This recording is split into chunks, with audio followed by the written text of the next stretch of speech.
السلام علیکم ورحمۃ اللہ وبرکاتہ۔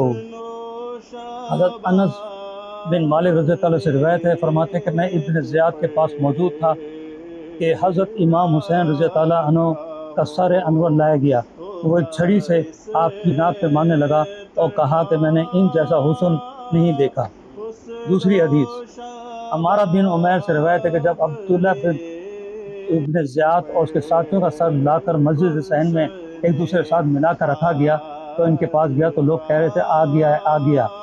اچانک دیکھا کہ ایک سانپ آیا، وہ ان کے سروں کے درمیان سے نکلتا ہوا ابن زیاد کے نتھنوں میں داخل ہو گیا، تھوڑی دیر ٹھہر کے چلا گیا یہاں تک کہ غائب ہو گیا۔ لوگوں نے پھر کہا آ گیا آ گیا۔ 2 یا 3 مرتبہ اسی نے اس طرح کیا کہ وہ سانپ اسی طرح 2 3 مرتبہ اس کے نتھنوں میں گھسا۔